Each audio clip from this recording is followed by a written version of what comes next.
نحمده ونصلي على رسوله الكريم. بسم الله الرحمن الرحیم. په اوداسه کې څو شیان فرض دي، څو شیان سنت دي او څو شیان مستحب دي، او د کومو شیانو په پرېښودلو سره اودس نه صحیح کیږي. محترمینو، اودس د لمانځه د صحت لپاره لومړی شرط دی، او د قیامت په ورځ الله جل جلاله د هر څه نه مخکې د لمانځه پوښتنه کوي.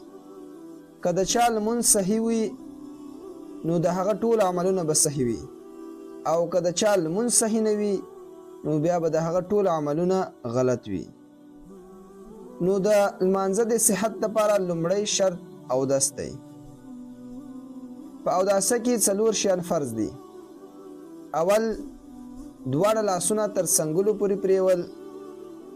که د څنګلې دا څوکه هم پاتې سي نو په دې سره بیا اودس نه صحیح کیږي. دویم، مخ پریول، د تندي تر ویښتانو یې نیولې د ځینې تر لاندې پورې، او د یو غوږ تر نرمیو نیولې د بل غوږ تر نرمیو پورې. که د دې په منځ کې د ویښته قدر ځای وچ پاتې سي نو بیا په دې سره اودس یې نه صحیح کیږي. او دریم، د سر د څلرمې حصې مسح کول. او څلرم، دواړې پښې تر بجلکو پورې پریول. که چیرې بجلکې هم وچې پاتې سي نو بیا په دې سره اودس نه صحیح کیږي. دا څلور شیان په اوداسه کې فرض وه. په دو څلورو شیانو کې که یو شی هم پاتې سي نو بیا د هغه چا اودس نه کیږي.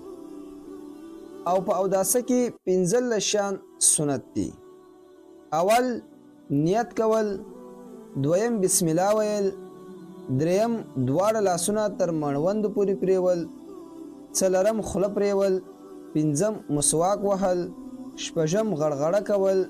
وهم، پزې ته اوبه اچول. اتم، د ژیرې خلالول. نهم، هر اندام درې ځله پریول. او لسم، ټول سر په لون لاس سره مسح کول. او 11، دواړه غوږونه مسح کول. 12، د لاسونو او پښو ګوتې خلالول. 14، د اندامونو موژل. او 14، پرلپسې اندامونه پریول. داسې چې یو اندام وچ سوی نه وي سمدستي بل اندام پریوي. او 15، په ترتیب سره پریول. داسې چې لومړی لاس پریوي، بیا خوله پریوي، بیا پزه پریوي، بیا مخ پریوي، او داسې نور په ترتیب سره پریول.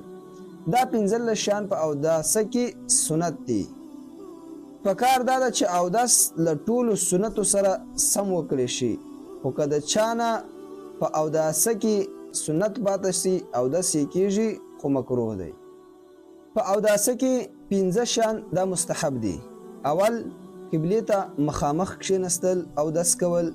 دویم، له راسته طرف نه شروع کول. او دریم، د بل چا له کومکه پرته اودس کول. او څلرم، د څټ مسح کول. او پنځم، په لوړ ځای باندې اودس کول. دا 15 شیان په اوداسه کې مستحب دي. که د چا نه دا 15 شیان پاتې سي نو په دې سره اودس ته څه نقصان نه رسي، او نه هم څوک په ګناهګاریږي.